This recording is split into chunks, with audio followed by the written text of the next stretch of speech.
Hola a todos y todas, bienvenidos a Viaje al Sentido. Hoy tenemos el lujo y el honor de tener con nosotros a Javier Meloni. Javier Meloni es antropólogo, teólogo y jesuita, reconocido por su profunda exploración del diálogo entre espiritualidad, tradición cristiana y mística universal. Bienvenido, Javier.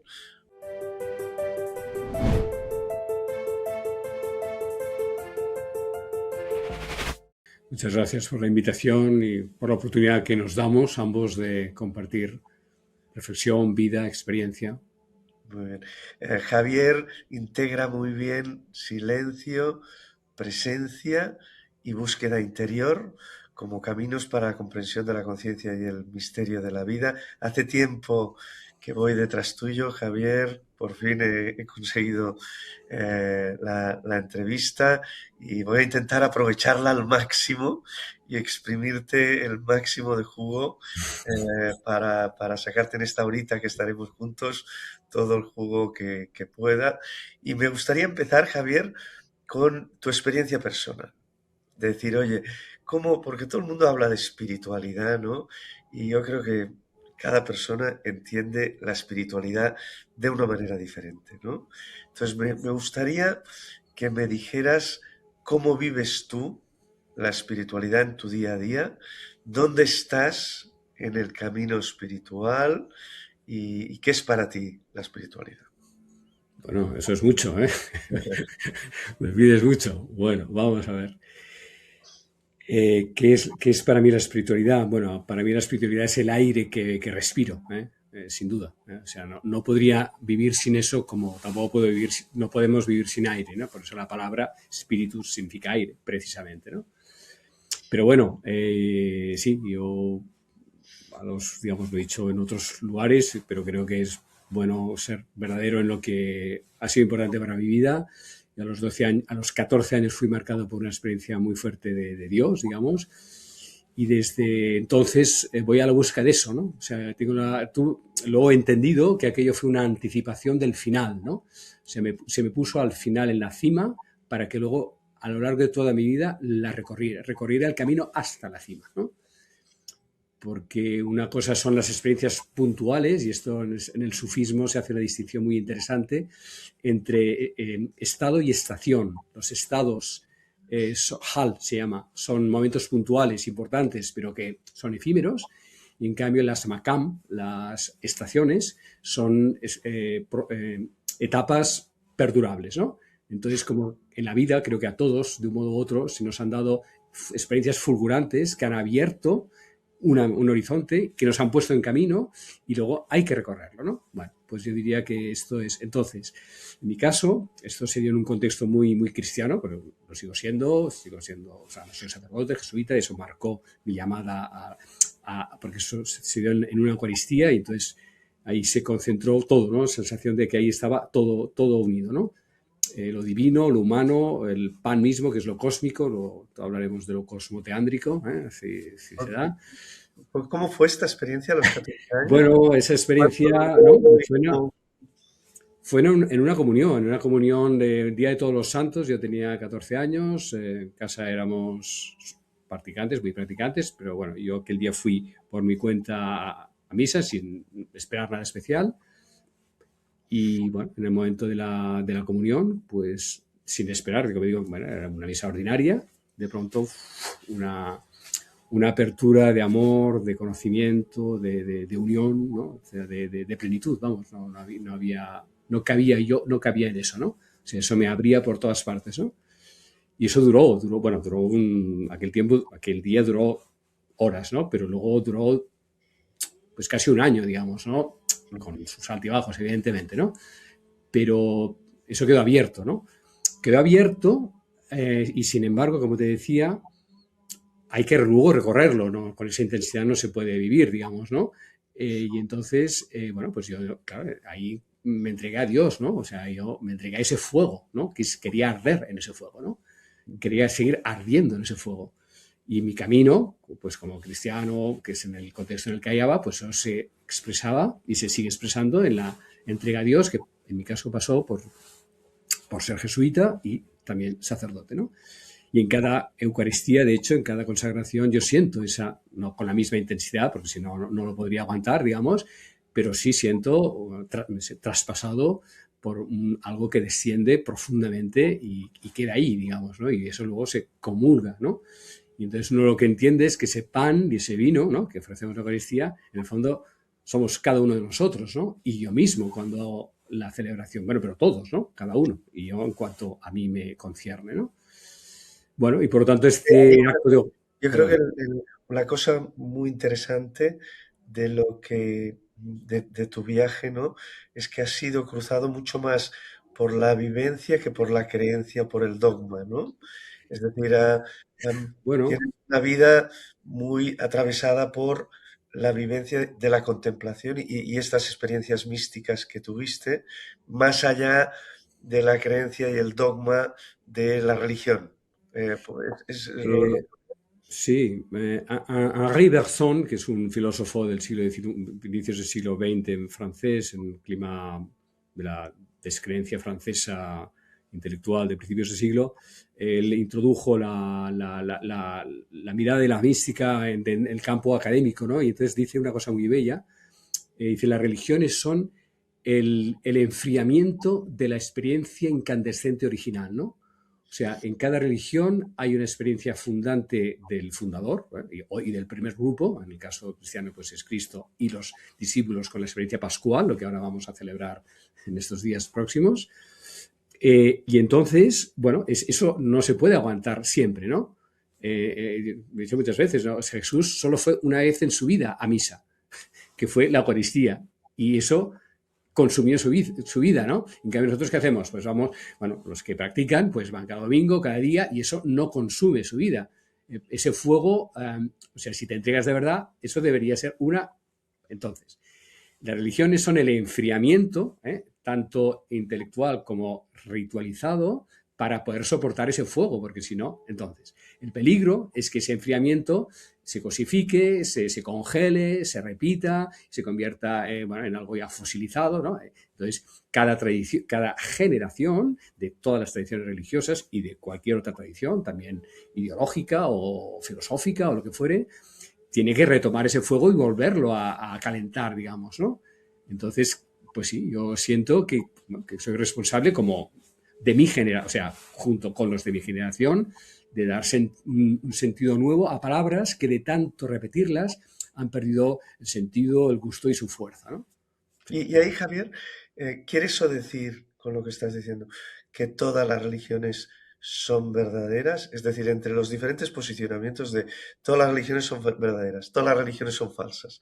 Hay una religión que es la verdadera, y todas las demás son falsas. Tú te posicionas, entiendo Sí. más bien, en lo primero, ¿no? En donde todas las religiones son verdaderas de alguna manera. Totalmente. O sea, vamos a ver varias cosas sobre esta pregunta que es también muy amplia y muy interesante. Eh, yo siempre digo algo que me llegó y que encuentro muy claro. Todas las religiones van al mismo lugar, pero no por el mismo lugar, ¿no? Y eso es lo que las hace diferente, porque son diversas, ¿claro? Y es como si hubiera una montaña por la ladera norte, sur, este, oeste, pero van todas a la cima. Entonces sí, todas las religiones son lo mismo porque tienen la aspiración hacia lo alto, digamos, ¿no? Y en alguien me dijo, bueno, pero es que no es lo mismo una montaña que a otra bueno, es verdad, las montañas son diferentes, ¿eh? Pero a la misma cuota de altura cae la misma nieve blanca, digamos, ¿no? Y lo que buscamos es esa blancura inmaculada, digamos, ¿no? Que llamamos en nuestra tradición la santidad o la iluminación o la realización o el nombre que cada tradición le dé, ¿no? Pero todos buscamos lo mismo, ¿no? Es volver al origen, unirnos sin fundirnos ni confundirnos con el uno, ¿no? El uno, que es el único que existe, que es Dios, todo lo que existe es solo Él, bajo la forma de cada uno de nosotros, ¿no? Cada uno somos una existencia única de único y cada religión es un camino único hacia ese único, ¿eh? Con la diversidad histórica, geográfica, cultural, que ha hecho que en cada religión, en cada situación, haya surgido un vocabulario, unas ritualizaciones, unos simbolismos aptos para el tiempo y el lugar donde surgieron. Entonces, Y, pelearse entre religiones es de una perdón, una cutrez terrible, bueno, o sea, de un primitivismo, bueno, pues es mi territorio, ese es mi árbol, hombre, pero por favor, está bien para empezar, pero si todos vamos hacia lo mismo, digamos, ¿no? Y todos venimos de lo mismo, ¿no? Y ahí, Javier, todos los libros sagrados de todas las tradiciones religiosas eh, son expresiones culturales y simbólicas de lo sagrado o son verdad de forma literal. Es decir, No, no, vamos a ver. La verdad se manifiesta en el estado de conciencia que cada uno es alcanzado, ¿eh? Por lo tanto, hay muchos grados de verdad, ¿eh? No hay una sola verdad, porque hay muchos accesos a la verdad. La verdad es pluriforme y plurisemántica bueno, o sea, es inabordable. Es decir, la verdad y poseer la verdad es convertirlo en un fetiche, digamos, ¿no? Entonces es tu verdad, pero eso no es la verdad. La verdad desposee, no puedes poseer la verdad, te desposee, ¿eh? Entonces, las religiones tienen una pretensión de verdad, claro, lógicamente, y tienen verdad, ¿eh? Pero no tienen toda la verdad, no podrían tener toda la verdad. Tienen la verdad necesaria para iniciar un camino hasta el final y para acompañar con todos los elementos para ir hacia el final, ¿eh? Hacia esa plenitud. Pero eso no quita, es como una lengua. Una lengua contiene el vocabulario básico para expresar lo fundamental de la condición humana. Pero cada lengua tiene un sonido, unos matices, unos aspectos que hace que se enriquezcan unas a otras. Y no hay ninguna lengua mejor que otra. Hay la lengua adecuada para esa población para los que surgió un determinado vocabulario que es el que ellos utilizan, ¿no? y, Siempre digo una cosa que te puede interesar, bueno, nos puede interesar. Una vez Leonardo Boff, teólogo latinoamericano, preguntó en un encuentro interreligioso al Dalai Lama, con un poco de picardía, a ver quién iba a contestar, cuál consideraba que era la mejor religión. Y entonces, bueno, que tiene fama de tolerante, y entonces que él diría, bueno, todo está bien, pero el budismo... Le preguntó con picardía, dice, su santidad, ¿no? ¿Cuál considera usted que es la mejor religión? Y el Dalai Lama, con toda espontaneidad y sencillez, dijo, la que te haga mejor. La mejor religión es la que te haga a ti mejor. Por lo tanto, la novedad del tiempo que vivimos es que podemos escoger, no de una forma caprichosa y egocéntrica, sino de una forma sabia y profunda, aquello que nos ayuda a alcanzar la profundidad de lo que somos, que es la profundidad de lo que es, ¿no? Esto no se había dado hasta hace pocos años, esta capacidad de elección. y eso, Javier, ese es el camino espiritual. El camino espiritual es eso que se abre cuando uno escoge una vía religiosa y la sigue mm, para mm, abrirte a la verdad, al bien, a la belleza, todas estas cosas un poco que diría Platón, ¿no? ¿Sí? La espiritualidad que hemos empezado así, ¿no? Diciendo cuál es tu camino, Javier. El camino espiritual es eso que se abre a través de seguir un camino religioso por la vía que sea. Yo creo que lo que elegimos es más el camino espiritual que la religión como tal, ¿eh? Yo creo que pocas veces se cambia de religión, puede darse, ¿eh? Yo creo que lo que hoy se da es más bien una elección del camino espiritual, porque incluso dentro de cada religión hay cantidad de caminos y a veces opuestos, aparentemente opuestos, y puede estar más cercano al camino espiritual de otra religión que al camino espiritual de la propia religión en el otro extremo, ¿eh? Por lo tanto, yo creo que el conflicto está más entre... Bueno, luego la religión le da más carga ideológica, pero en el fondo, como os dices muy bien, la elección que hacemos es la elección espiritual, camino espiritual. Entonces, ¿qué entendemos por espiritualidad y por camino espiritual? Exacto. Yo entiendo una práctica cotidiana que tiene unos útiles, unos instrumentos, unas herramientas para hacer un trabajo de autoconocimiento en los diferentes grados, corporal, psíquico y espiritual, y hemos de atravesar todos los niveles, porque si nos saltamos uno vamos a cojear, ¿eh? Y eso es a veces el peligro de ciertas espiritualidades, que se saltan lo corporal o se saltan lo psíquico, y entonces Tony de Melo decía, cuidado con poner vendajes espirituales sobre heridas psicológicas.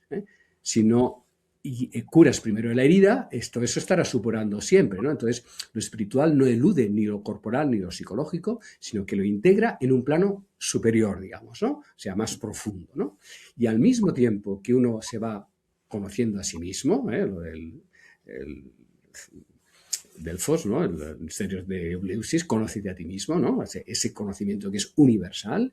Al mismo tiempo vamos, proporcionalmente que nos conocemos a nosotros mismos, conocemos a los demás, porque todos estamos hechos de la misma pasta, y conocer es amar. Cuanto más conocemos, más amamos. Por lo tanto, cuanto más nos conocemos, más podemos conocer a los otros y también amar sus contradicciones, sus dificultades como las propias. El amor a la tierra, a la madre tierra, todo la sensibilidad que hemos recuperado, gracias a Dios, ¿no? Ecológica, no en el sentido utilitarista, no porque nos amenaza el planeta y ahora estamos con la moda ecológica, sino por una conversión del corazón al respeto a la naturaleza, y todo eso, la tierra también, unido a la fuente. Esto es inseparablemente, porque cuanto más vamos a nuestra profundidad, vamos a la profundidad de todo, y en la profundidad de todo, ¿qué hay? Sino él, ella, ello, como queramos mencionar lo trascendente, la fuente originaria. Y todo esto se da a la vez. Entonces, como esto es tan complejo, porque hay cantidad entonces hay que elegir un camino, porque si eliges 4 caminos a la vez, es como aprender una lengua con 4 métodos, ¿no? Has de elegir un método, y ese método es el que te lleva, si no, no profundizas, ¿no? Digamos que el método, además, significa según el camino, meta jodos, ¿no? Significa atravesando el camino, recorriendo un camino. Eso es lo que es la espiritualidad, un método, o sea, unas pautas que te llevan hacia esa profundidad y a esa amplitud, anchura, amplitud y profundidad, ¿no? Y ahí, Javier, ¿se puede hacer el camino espiritual sin ser religioso? ¿Se puede hacer el camino espiritual incluso siendo ateo? ¿O es algo, es decir, la gente, por ejemplo, que es atea o materialista, ¿no? Te dirán, oye, yo hago mi crecimiento personal, mis procesos de autoconocimiento, mis procesos de conectar con los demás, mi búsqueda de la verdad, es decir, ¿qué hay de diferente en el camino espiritual que me planteas desde la religión con respecto al camino de ser mejor persona, o al camino de intentar ser mejor persona que pueda hacer cualquier persona con una mentalidad atea? La palabra atea yo creo que se equivoca, como la palabra material, o sea, todo lo que estás diciendo es imposible que sea materialista, todo esto es espiritual, por lo tanto una persona materialista ya no se plantea esto. Yo creo que entendemos por persona materialista la que absolutiza la posesión de una materia, bueno, pues la depredación, entonces esa ya no está en el camino espiritual. O sea, volvemos al tema de las creencias que me decías antes, ¿no? No es un tema de creencias, es un tema de apertura interior que se puede hacer desde cualquier condición y no sin necesidad de la religiosa, si por religión entendemos unas creencias oficiales sobre algo o sobre alguien, ¿no? Por supuesto. Hoy en día todos estamos, y las religiones también, y si las religiones no lo hacen, perecerán. Hemos de pasar de la creencia a la conciencia. Sí. Las creencias son específicas o la no creencia es específica, pero la conciencia es universal. La conciencia y la vivencia, ¿no? De alguna manera Sí, también, no, ¿no? claro, claro. Cuando digo la conciencia no me refiero a la conciencia mental, no a la conciencia, sino a la consciencia. Hay una S ahí que es la clave entre la conciencia puramente mental o moral, no la conciencia de la que hablamos, incluye la vivencia, por supuesto. Una vivencia consciente de sí misma, ¿no? Es una vivencia que es consciente de sí misma y que utiliza los medios que se le dan en el camino espiritual que recorre para profundizar su propia experiencia. Y esto aterrizado, Javier, en el día a día, que empezábamos por ahí, ¿no? ¿Sí? Eh, Tú hablas mucho de presencia, de Claro. silencio, de generar espacio en tu vida, de estar conectado con el cuerpo, de estar limpio en lo psicológico, de tal. Es decir, esto, ¿cómo se hace en el día a día? Es, qué es esto? ¿Y Sí, sí. qué va esto?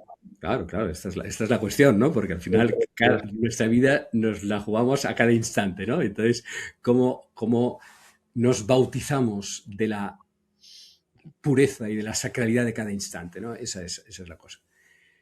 Bueno, pues con mucha confianza, es decir, vamos a ver, si existimos es porque hay un propósito superior en todo lo que hace que existamos para poderlo recibir, ¿no? Entonces, el problema de la sociedad que hemos montado es hay tanta solicitud inmediata bueno, que lo urgente nos ahoga, nos angustia y nos falta perspectiva, ¿no?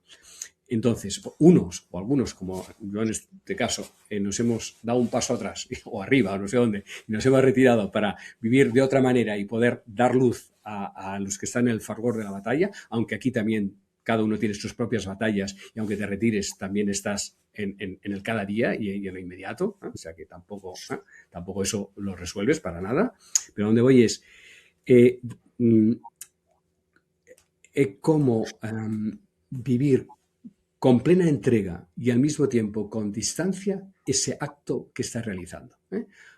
Es decir, con plena atención y con plena dedicación y con la máxima finura y al mismo tiempo sin estar atrapado, ¿eh?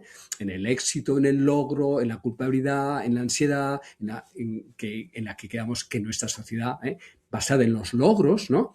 Y no en la experiencia que hacemos en cada acto en sí mismo, que ese es el logro, ¿eh? Estamos en unos resultados que vienen por producción, por algo exterior, y en cambio cuando en lugar de estar pendiente del resultado final, entras en el movimiento que te hace llegar hacia allá, bueno, pues cambia totalmente la manera de vivir cada momento, ¿no? Entonces es una esfuerzo, hay que hacer un esfuerzo, por supuesto, ¿eh? De atención sin tensión, ¿eh? El problema es que le ponemos mucha tensión a la atención y entonces ya no es atención, entonces es concentración en todo caso, ¿eh? Pero no es atención. La atención no implica tensión, es un estado de receptividad donde hay una autoconciencia de que mientras tú estás realizando algo, eso que se está realizando no está separado de lo que tú haces, ni del entorno en el que se está haciendo, ¿no? Y esta mirada cercana y distante a la vez es lo que produce otro tipo de experiencia en aquello mismo que estamos realizando, ¿no? Y esto, Javier, un poco porque esta pregunta me interesa mucho hacértela de esto. Entiendo que estamos hablando de la presencia.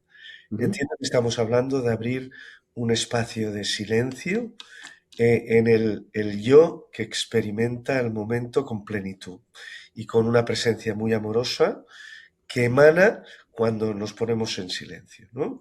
Y esto muchas tradiciones nos emplazan a vivir plenamente ahí, ¿no? En esa presencia continua, en ese estado que fluye cuando eres capaz de ponerte en silencio. Y parece que sí que se abra una realidad cuando estás plenamente conectado, ¿eh? Y no estás separado, estás conectado, ¿no? Estás plenamente presente. Yo creo que ahora, por ejemplo, estamos plenamente presentes aquí Exactamente, eso mismo te iba a decir. Eso y mismo. estamos aquí, ¿no? Pero después, a mí, yo sigo mucho un científico que lo debes conocer, que es Daniel Kahneman, ¿no? Él habla, él distingue entre el yo que experimenta y el yo que recuerda, ¿no?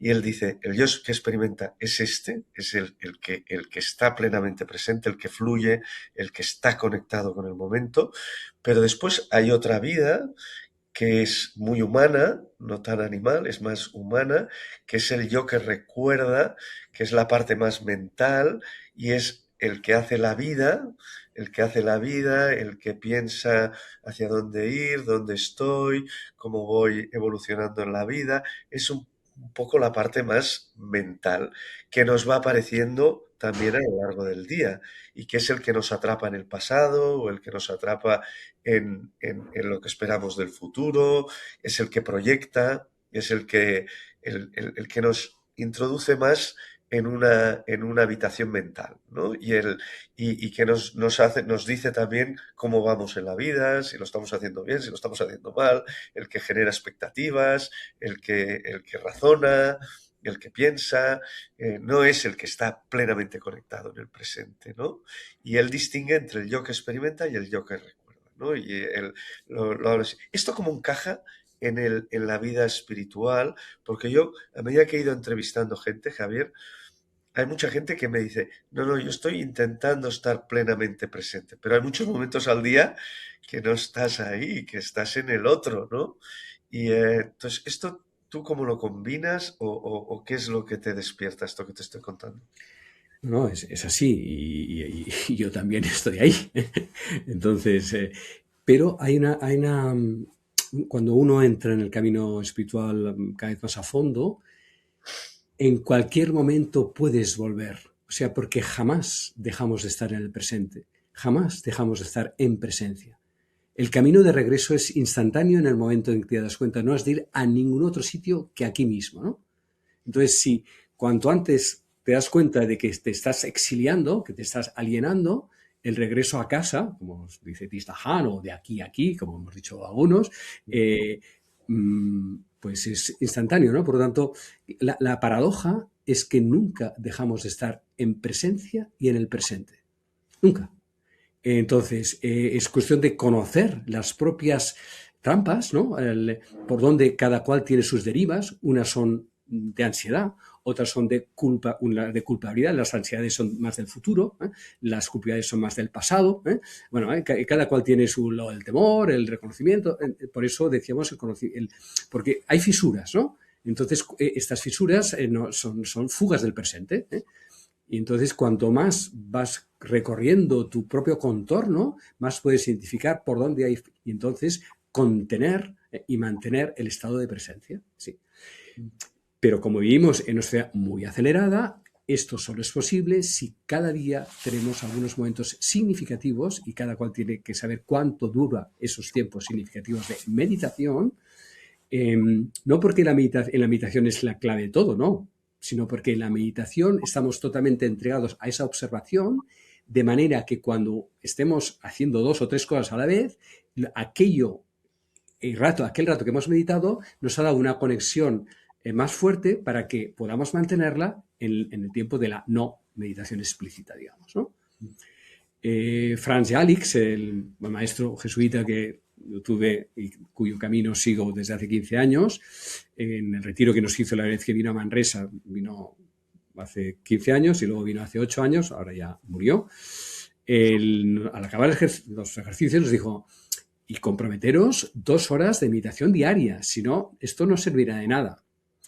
5 años después vino y nos dijo, comprometeros a 3 horas de meditación diaria. Si no, esto no servirá de nada. Bueno, entonces, wow, ¿es posible? ¿No es posible? Bueno, depende. Nada más la meditación no tiene por qué ser la sedente explícita, ¿no? Cuando hay muchos momentos posibles de meditación. Cuando voy del trabajo a casa, puedo ir a pie, puedo ir en autobús, puedo ir en coche, pero la manera en que puedo ponerme la cadena, o sea, las últimas noticias en la radio del coche, o puedo escuchar música o nada y contemplar la carretera, el tráfico, el semáforo, ¿no? O sea, porque siempre estamos en el presente, ¿no? Entonces cada cual debería de encontrar sus propios recursos para establecer esta conexión y el signo es la distensión, ¿no? El signo es la apertura. Lo otro nos va encerrando, crispando, y cuanto más crispados y más encerrados, más se acelera todo y menos cabe. No cabe nada, ¿no? Y cuando en cambio nos vamos distendiendo, cabe todo, ¿no? Porque ahí, Javier, cuando somos capaces de estar en la meditación y en el silencio y un poco en la presencia y hacer este trabajo de espiritual, entiendo que ahí se abre un movimiento, que dile Dios o dile el misterio o dile que nos indica, es decir, que es como un camino que hay que saber escuchar, ¿no? Y que es el camino natural del ser que se abre. Me gustaría que me lo matizaras, ¿eh? Esto, es decir, es un camino que se abre o incluso cuando nos ponemos en silencio, ¿no? Y cuando hacemos la meditación, nos llega, ¿no? Nos llega si ahora las decisiones relevantes que tenemos que tomar en la vida, ¿no? O el por dónde tirar, o qué es lo que hay que hacer, ¿no? Entonces, es relevante ponerse en silencio y en meditación para comprender qué es lo que toca, qué es lo que nos toca, o qué es hacia dónde nos conviene tirar, o qué, cuál es el movimiento natural de nuestro ser, o qué es la decisión que tenemos que tomar relevante en nuestra vida. ¿Es así? ¿Sabes? No solamente es relevante, sino que es indispensable. O sea, es absolutamente indispensable, ¿eh? Lo que cada cual tiene que ver es qué tiempo da a esa indispensabilidad, digamos, ¿no?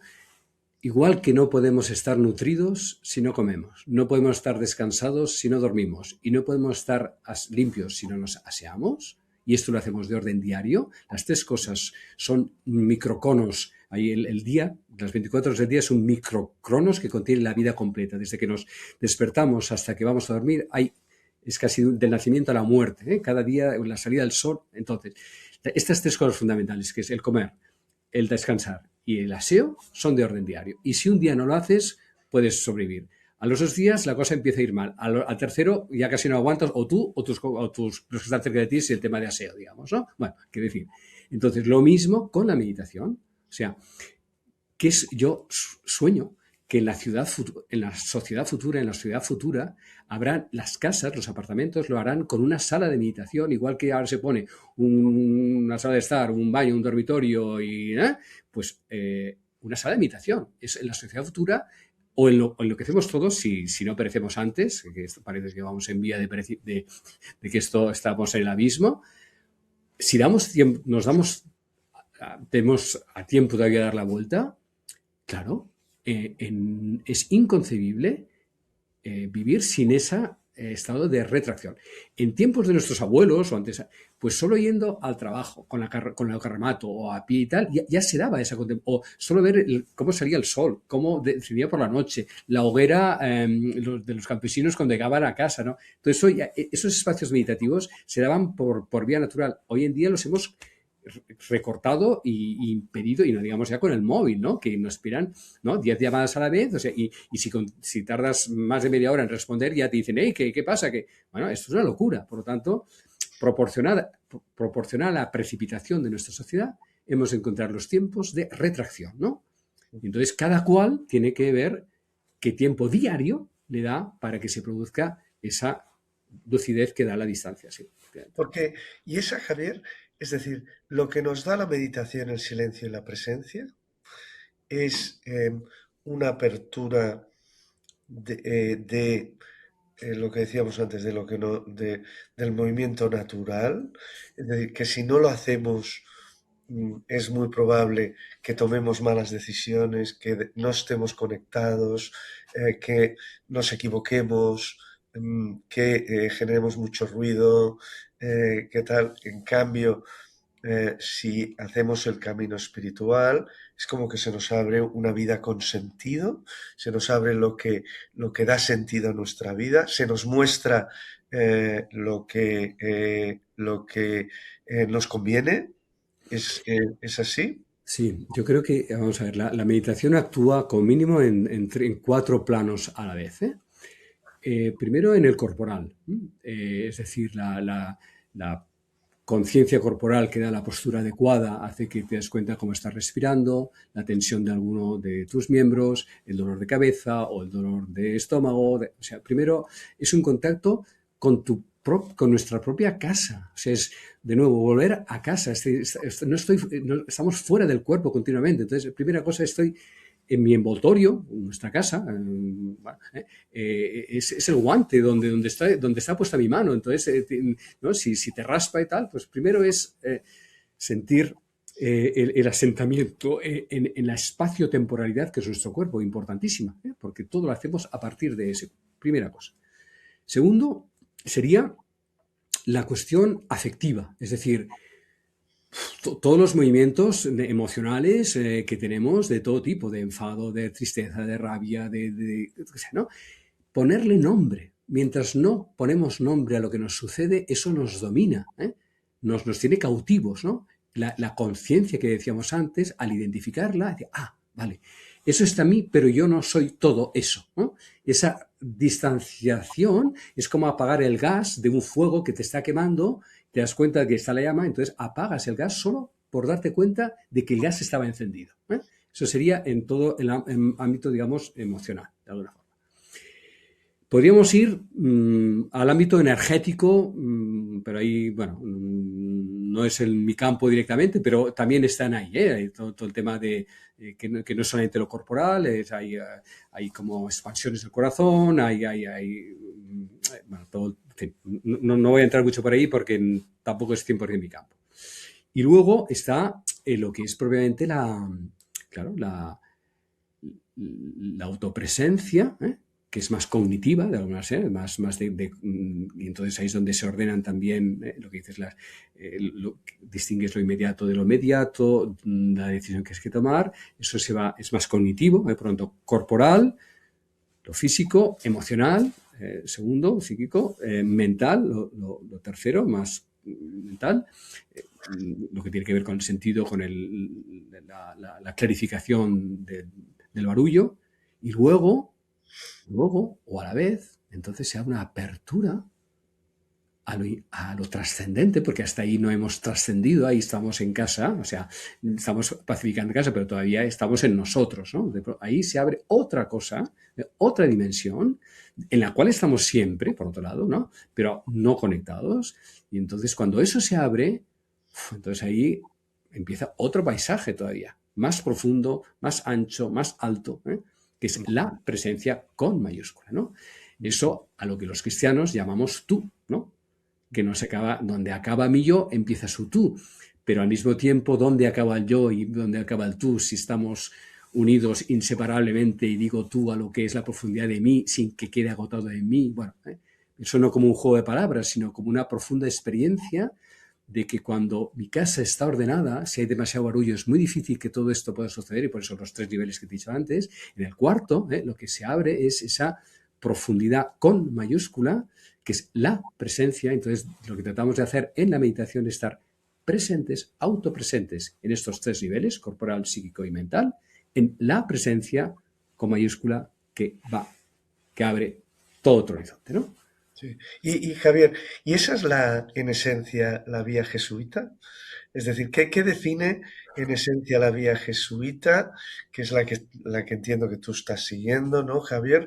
¿Y qué aporta hoy la espiritualidad ignaciana? Es decir, ¿es esta vía más contemplativa con todo esto que nos has contado? ¿Cómo definirías o cuáles serían los aspectos que destacarías de la vía jesuita? Vamos a ver, la vía jesuítica está más centrada en la acción que en la contemplación, ¿eh? Y lo que trata de buscar es una acción contemplativa, ¿eh? Por el lema nuestro por excelencia es ser contemplativos en la acción, ¿eh? Y entonces, nuestro modo de orar tradicional es más bien con imágenes del Evangelio, ¿eh? O sea, el prototipo es Jesús, ¿no? Los textos evangélicos, y entonces lo que sucedió entonces sucede hoy, ahora, ¿eh? Y entonces hay como una aplicación del pasado al presente, pero basado mucho en la contemplación de los evangelios. Pero en los ejercicios espirituales de San Ignacio se termina con una oración que es la culminación de todo, que es la contemplación para alcanzar amor, ¿eh? Es la culminación de los ejercicios, que coincide con la ascensión de Jesús, ¿no? Se ha seguido la vida de Jesús, Jesús ha ascendido, y ahora dice, no os vayáis hasta que recibáis el Espíritu Santo. ¿Y qué es esto del Espíritu Santo? Es decir, no me retengáis en una forma solo, porque estoy en todas las formas. Y entonces es la contemplación para alcanzar amor que dice, percibe cómo Dios está en los seres, en los elementos dando el ser, en las plantas vegetando, en los animales sensando, en el ser humano haciéndote templo del Espíritu Santo. Por lo tanto, eso que me hagas hacia afuera en textos del pasado, míralo en el presente, porque esa misma presencia que estaba en Cristo Jesús hoy está en todos y en ti, ¿no? Y esa es la vía mística de los ejercicios espirituales, que es la que yo trato de seguir, con un método que este jesuita que he mencionado, Franz Jalix, húngaro, que ya murió, que tuvo una experiencia muy interesante, te lo menciono un poco porque merece la pena. Él era húngaro, estuvo de soldado en la Segunda Guerra Mundial en el lado alemán, porque Hungría era territorio del austrohúngaro y le tocó el lado alemán, pero bueno.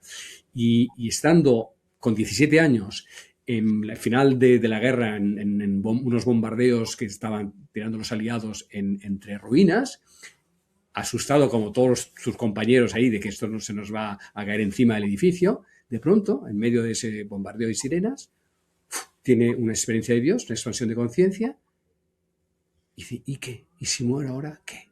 Si todo está bien, aunque todo esté aparentemente fatal, porque esto es una guerra que nos estamos destruyendo, hay otra cosa superior a esto que hace, que permite, entre comillas, que esto sea, porque no sabemos las mutaciones civilizatorias. Bueno, yo qué sé, todo esto ya es racionalizarlo. Él lo que sintió es una presencia que lo iluminaba todo y que le quitó el miedo, y al salir de los escombros de lo que quedaba del refugio donde estaban, con una fuerza y una confianza empezó a ayudar a los enfermos, a los heridos y tal, ¿no? Y desde entonces, bueno, entonces él buscó siempre eso. Él se hizo jesuita en aquel momento, pero notaba que nuestra oración era a veces demasiado intelectual, demasiado construida. Bueno.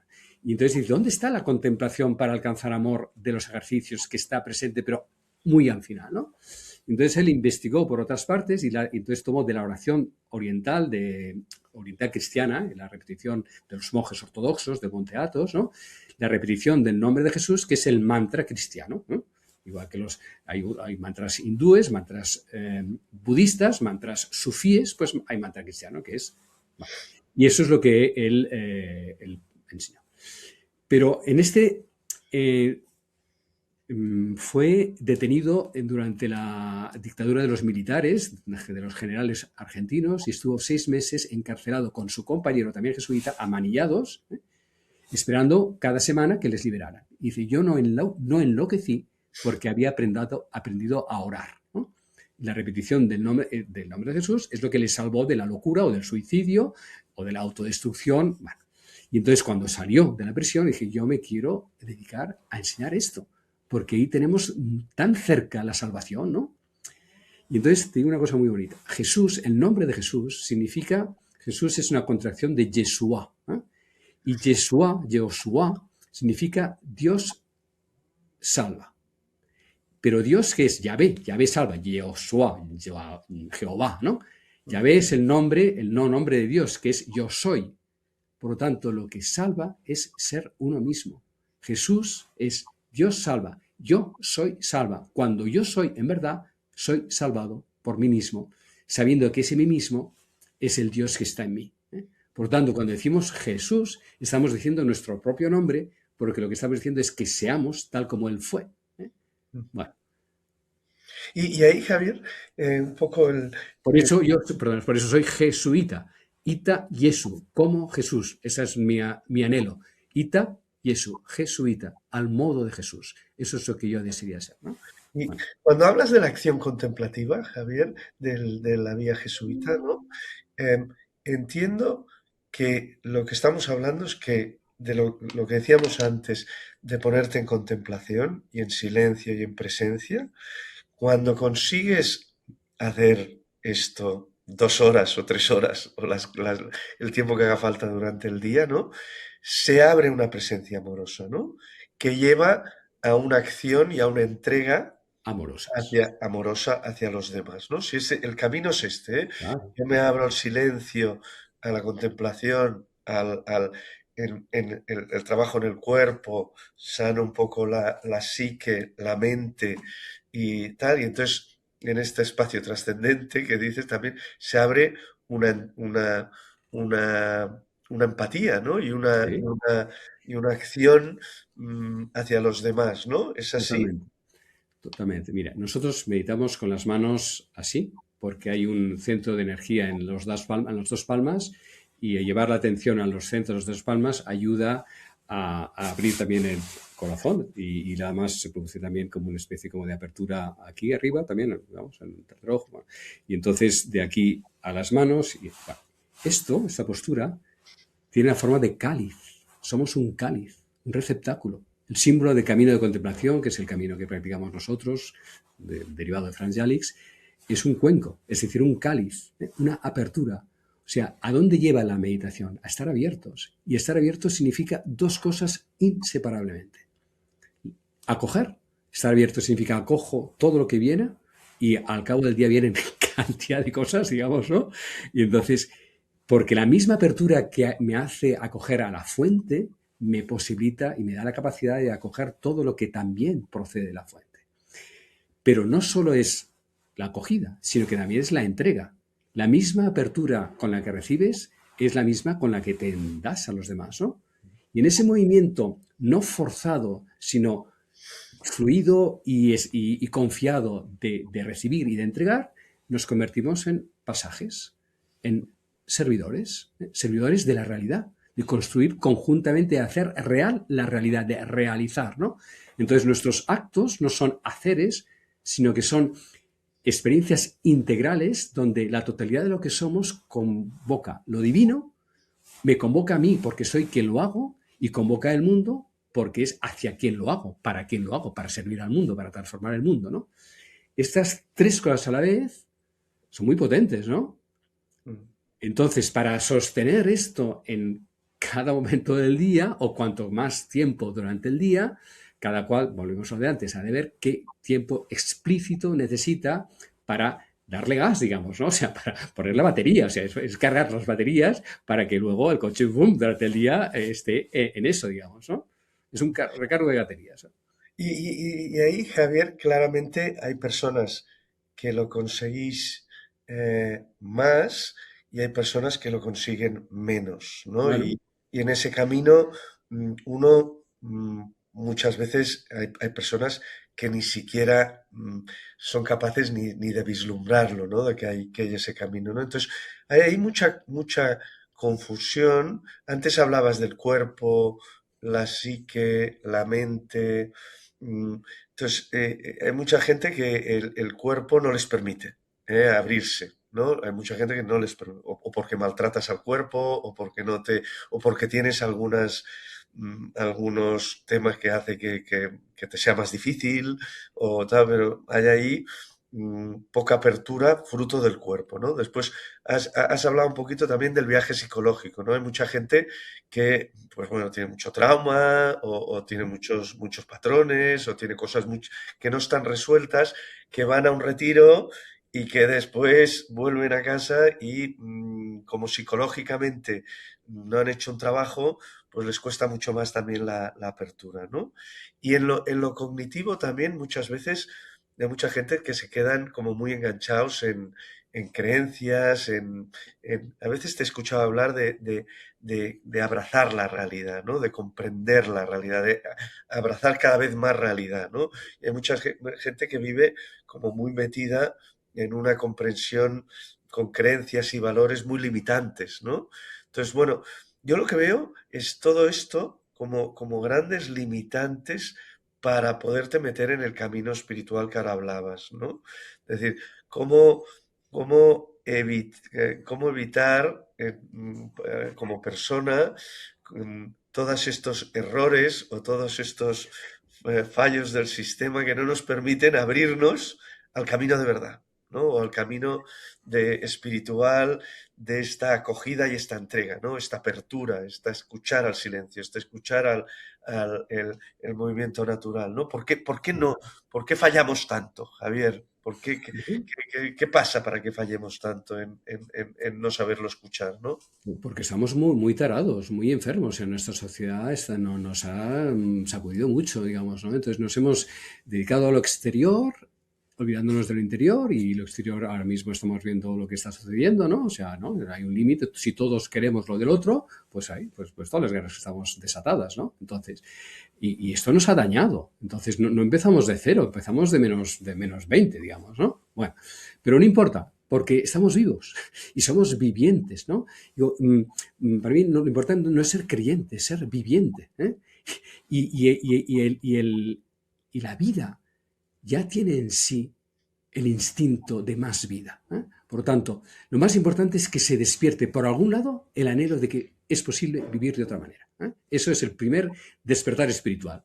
Esto no puede seguir así, porque por lo tanto significa que la persona no está tan mal como para darse cuenta de que está mal, porque cuando estamos fatal ni siquiera nos damos cuenta de que estamos mal.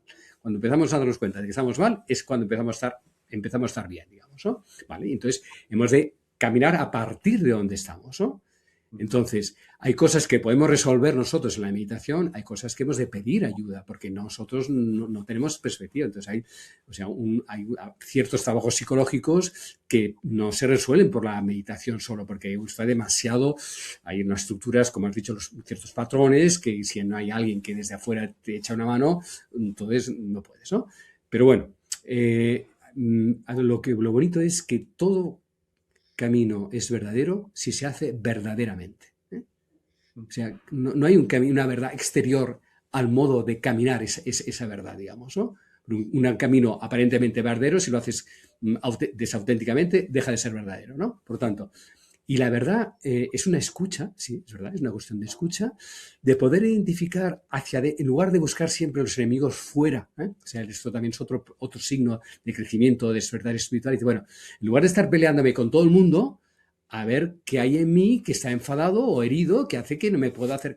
Entonces, esa mirada hacia ti, no culpabilizante, sino responsabilizante, que es lo que significa muy diferente culpabilizarse que responsabilizarse. Responsabilizarse es una palabra muy bonita porque significa dar respuesta y solo uno puede dar respuesta de sí mismo. Nadie nos puede hacer responsables de nosotros mismos porque nosotros somos la respuesta al mundo y respuesta a los demás. Esa respuesta y a nosotros mismos. Entonces, el detenerse es, vale, ¿qué me está pasando? ¿No? ¿De dónde está ahí? ¿Por qué estoy reaccionando así? ¿Qué es lo que...? Vale. Y mientras tanto, y eso es también la sabiduría de Oriente, porque esto nos ha llegado de Oriente, mientras tanto, ¿qué estás haciendo? Estás respirando. Y la respiración es increíble, ¿no? Gratuitamente e inconscientemente estamos recibiendo aire gratuito, gracias a Dios todavía no lo hemos de pagar, nos llegará a lo mejor un día que tenemos que pagar bombonas de aire, de momento no. O sea, respiramos aire, respiramos la vida, respiramos el instante presente y exhalamos aire, dejamos ir todo aquello que nos cuesta soltar, lo estamos soltando en cada momento cuando soltamos el aire, porque un minuto más y nos quedamos sin vida, ¿no?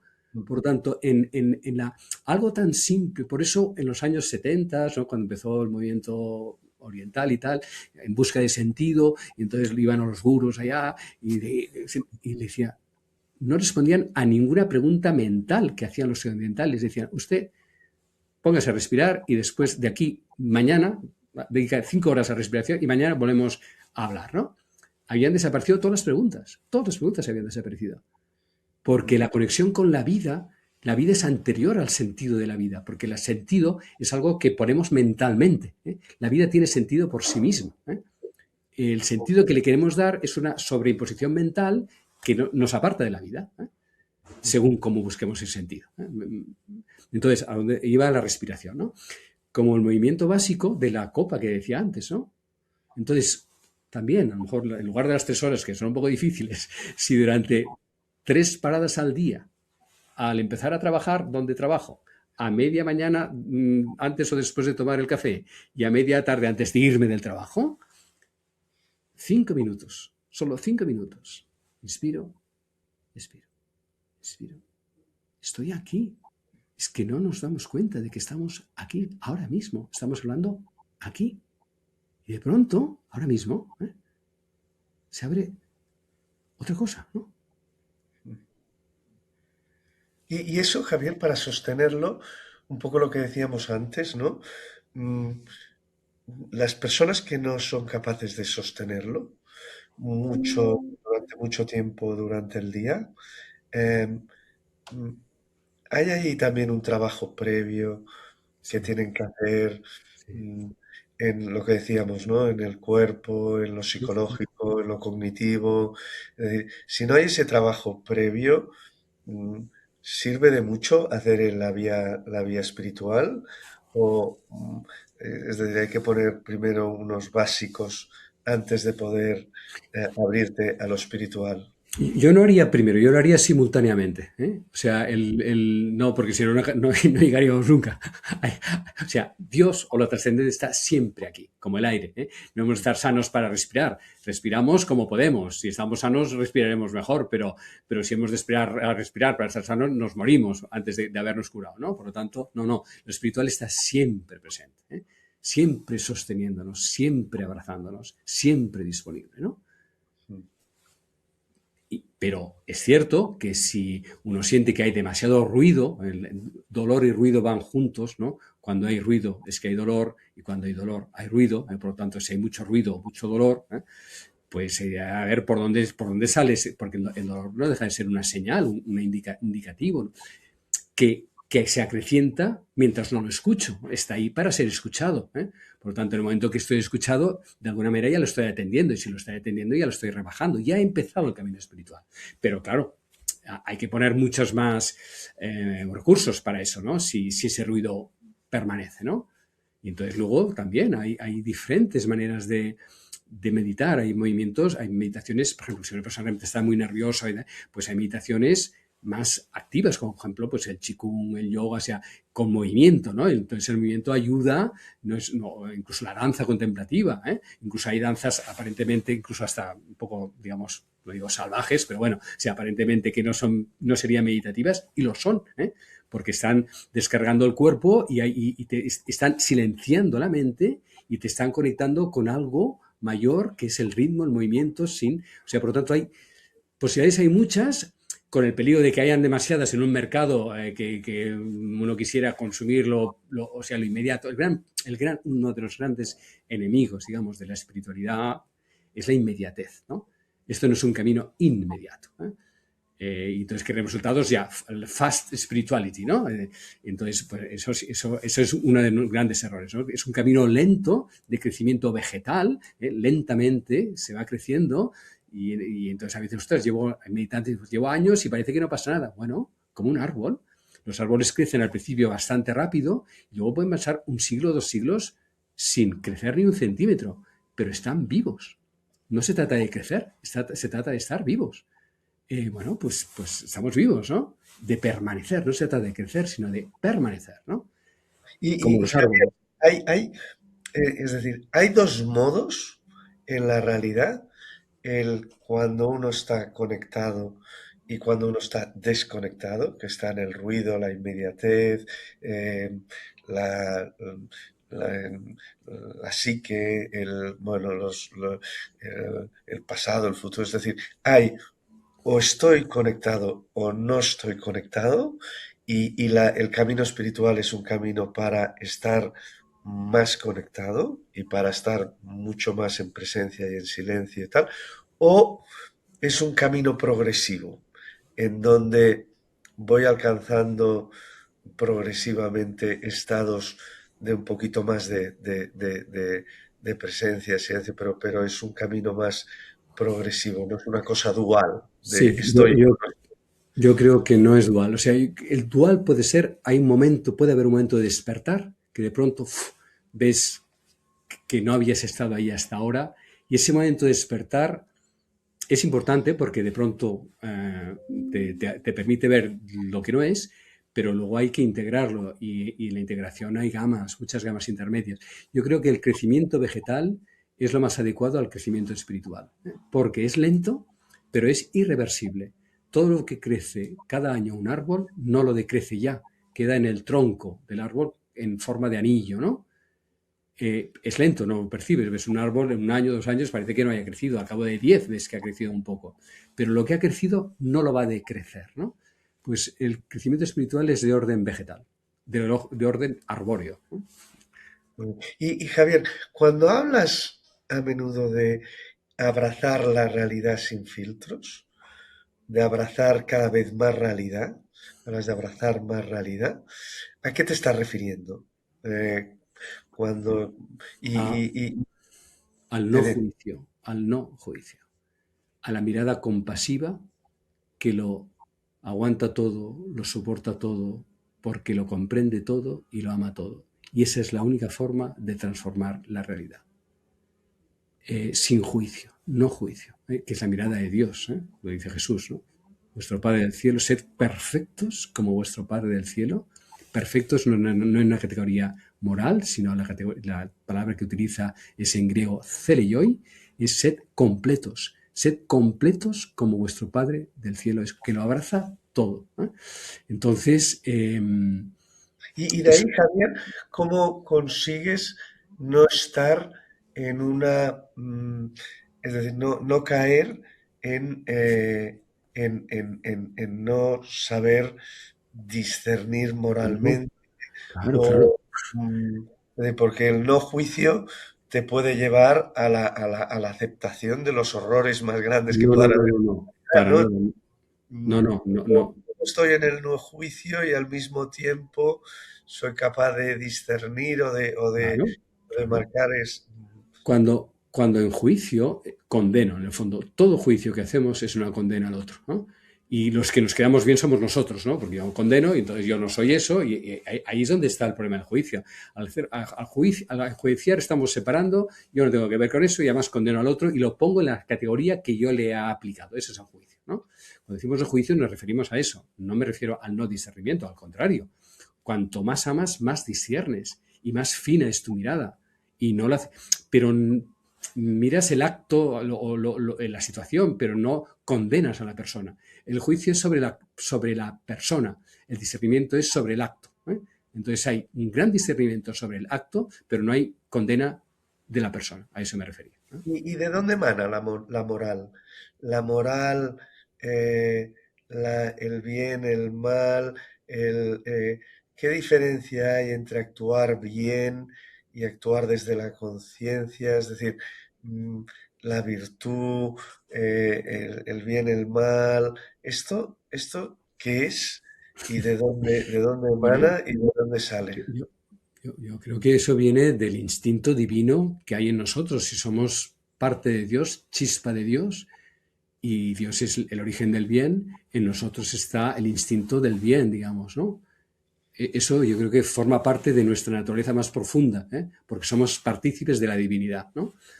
Otra cosa son las moralidades específicas de cada sociedad, de cada tiempo, que pueden cambiar, las leyes, igual que las leyes cambian, entonces eso depende del estado de conciencia en el que se esté, digamos, ¿no?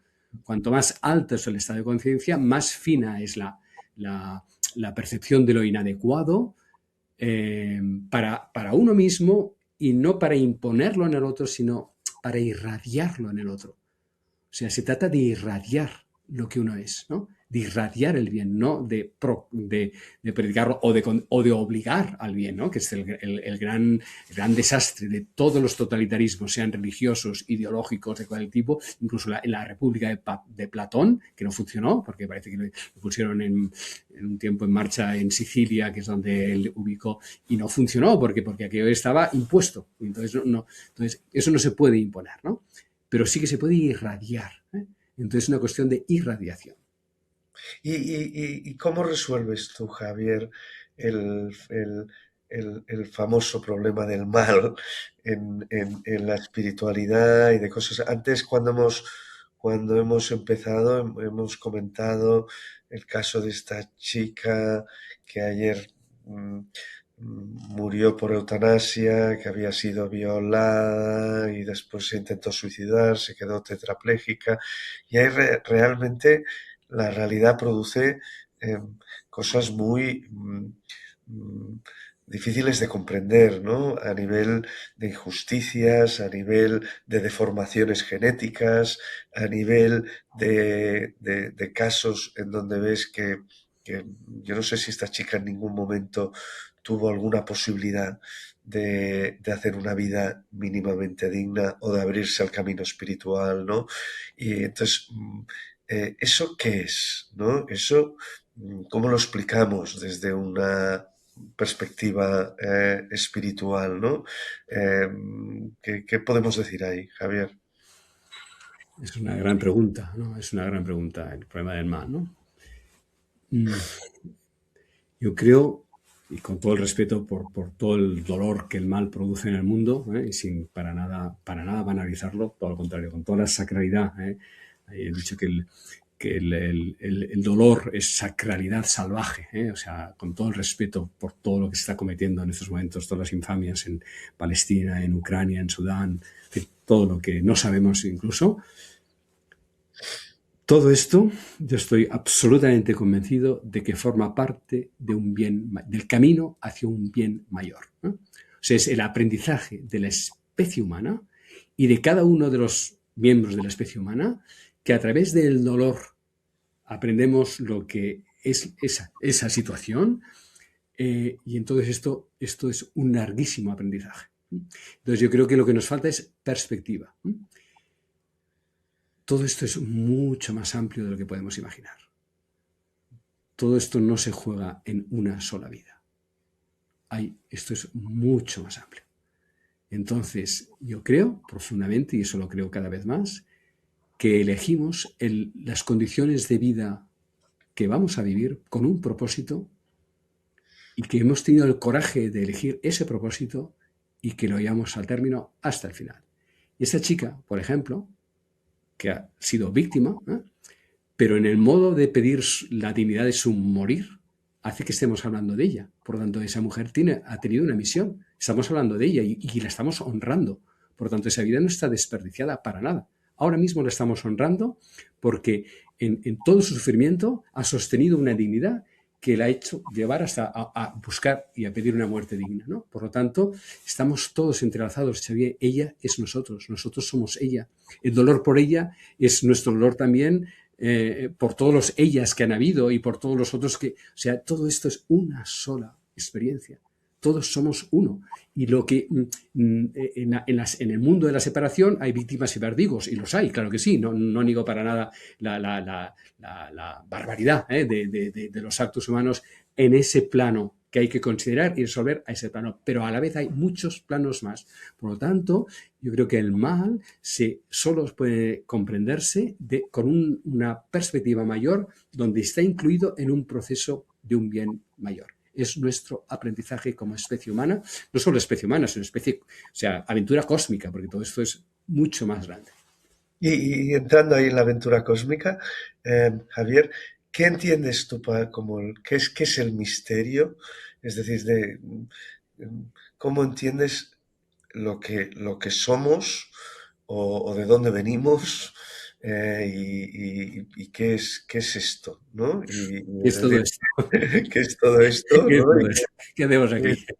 Bueno, Es esa es la gran pregunta, ¿no? Esa es la la gran gran pregunta. pregunta, la gran pregunta. La gran pregunta. Bueno, Ya estamos llegando al final, con lo no, cual hay pues que yo ir a la gran es la pregunta. pregunta, porque estas son las preguntas más bonitas, ¿no? Que tampoco se pueden poner al principio de una entrevista, porque entonces ya ya no se puede decir nada más, ¿no? Pero se pueden, si surgen, porque tampoco eso, ¿no? Surge y surge bien, y siento que surge bien. Sinceramente, lo que yo voy comprendiendo como un pobre ser humano, yo pues tengo mis 64 años recién cumplidos, pues con toda la experiencia que he podido tener, con todo lo que he leído, que gracias a Dios ha sido mucho, tanto de mi propia tradición como de... Bueno, con todo lo que hoy como ser humano puedo decir o puedo entender de lo que somos, es lo siguiente. Profundamente creo que cada uno de nosotros es Él bajo la forma de nosotros mismos. O sea, nosotros somos Dios experienciándose a sí mismo en la particularidad de cada uno de nosotros. O sea, nosotros damos la experiencia a Dios. Dios es la esencia, la experiencia la tenemos nosotros. Por eso he dicho en algún momento, y lo vuelvo a decir aquí porque creo que es importante, Dios no existe, Dios es. Los que existimos somos nosotros. Nosotros somos la existenciación de Dios, ¿no? Somos el tú de Dios. Bueno, entonces, hay una bellísima parábola de Juliana de Norwich que un señor envía a su siervo a ir a un recado, a buscar un tesoro, y entonces el siervo va todo contento por el camino a buscarlo y se me da un tropezón, se cae, bueno, y se desgarra, se culpabiliza, no sabe qué volver, y avergonzado porque se ha caído, y entonces el señor envía a su hijo para rescatarlo, ¿no? Y cuando vuelven, no hay un hijo y ese siervo, sino que es en la condición humana que hay de ir a buscar lo que el Señor no puede ir a buscar, que es el tesoro. O sea, el Señor no puede ser siervo. Es el siervo que puede ir a buscar el tesoro del Señor. Y cuando regresa el siervo, regresa con una túnica resplandeciente, incluso la túnica del Señor se hace resplandeciente con el resplandor de la túnica del siervo que ha ido a buscar ese tesoro. ¿Y ese tesoro cuál era? La existencia, su propia existencia, la existencia del rey en el siervo. Por lo tanto, la caída, el pecado, el mal, todo lo que a nosotros nos horroriza, forma parte de la experiencia que tenemos que realizar, porque es así como hacemos, como Dios se experiencia en nosotros. ¿Y Entonces, cuál cada es uno... el propósito de esa experiencia o de esa existencia? ¿No? ¿Cuál es el propósito? El gozo divino, el gozo. No, la esencia sería estaría quieta, se movería. Es la vida, o sea, el movimiento. Dios, la vida, es lo mismo, ¿no? Es la vida en profusión, ¿no? La expansión del ser, ¿no? La expansión de, o sea, el movimiento de todas las cosas para que tengan vida, digamos, ¿no? Es la vida y reverberando desde el gozo, porque esto es muy bonito, ¿no? No desde la angustia divina o desde la necesidad divina, sino desde el gozo de comunicar a los otros de sí aquello que es Dios sí mismo. Y cada uno de nosotros es la irrepartibilidad de un fragmento del uno para volvernos a integrar en el uno con todo el bagaje de experiencia que hemos tenido. ¿Y eso lleva varias vidas, Javier? Es decir, ¿qué hay después de la muerte? Bueno, eso es Sí, una gran pregunta que es viaje, delicada. ¿cuál es el viaje para esa reconexión con el uno, ¿no? Porque si estamos, Mira, y a veces estamos tan separados como la chica esta que comentábamos antes, ¿no? Ahí hay un viaje de unión, ahí hay un que lleva varias vidas, o las oportunidades que tenemos son inacabables hasta que al final nuestra vida acabe en Dios. Creo que no puedo decir más que eso. vale, vale, vale. A veces utilizas mucho, Javier, la metáfora del río y el mar, de que somos un río, ¿no? Pero que lleva un mar. Sí, sí, Y que el punto es dónde estamos del río, ¿no? Si al exacto. principio o al final, ¿no? Entiendo que a medida que nos acercamos al mar, nos acercamos al uno, Sí, y ese es el viaje del despertar, un poco sí, de sí. la... ¿Y cómo juega ahí la conciencia? Es Bueno, decir, la conciencia individual es como la separación de una conciencia universal, que es el todo, o no cómo... diría la separación, la especificación. Nosotros somos la especificación de la conciencia universal, no la separación. La separación todavía es una conciencia inacabada.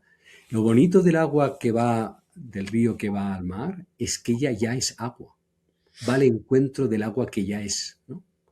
Entonces hay dos, de nuevo, la experiencia espiritual trata de decir las dos cosas. Por un lado, es camino, es proceso, es curso del río, es recorrido espiritual que hay que hacer en etapas, sí, no cabe duda que es así, pero al mismo tiempo ya somos ese agua que se unirá al mar. Por lo tanto, ese agua está ya en nosotros, porque procedemos de ese mar que cayó a través de las nieves perpetuas o de la lluvia que venía del mar. Por lo tanto, en esa circularidad, en ese movimiento inacabable de llegar al mar y volver a evaporarse y volver en ese recorrido, somos siempre agua. Y Javier, en la historia de cada uno, porque cada uno tiene una historia, ¿no? Y ahí tenemos que ir acabando, pero me gustaría que nos contaras un poco. Bueno, pues mi historia es una historia en donde pues soy padre, tengo una pareja, mis padres, mi proyecto profesional, mi, mi camino espiritual, mis amigos, y he tenido una trayectoria en mi vida y vas estás como metido en historias, ¿no? Algunas más amplias, que es la historia de tu vida, y otras más pequeñitas, ¿no? Que es la historia de la relación que estamos teniendo tú y yo hoy, ¿no? Y entonces vamos entrando y saliendo de historias, ¿no? En las que formamos, ¿no? Que de alguna manera nos forma una identidad, ¿no?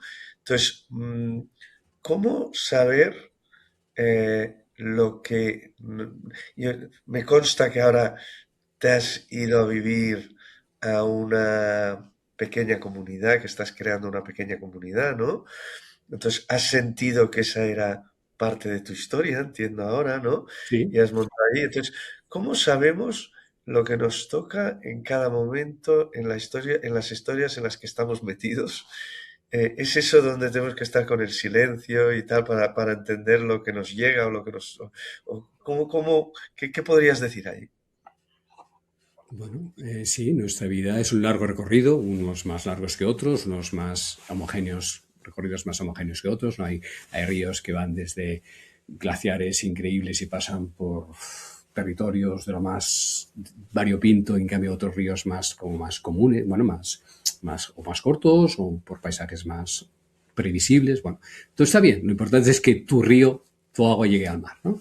Y entonces pues es identificar en qué momento del curso del río me hallo, digamos, ¿no?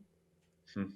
Yo hace tiempo que vuelo a mar, ¿eh? Hace tiempo que siento la percepción de ese mar.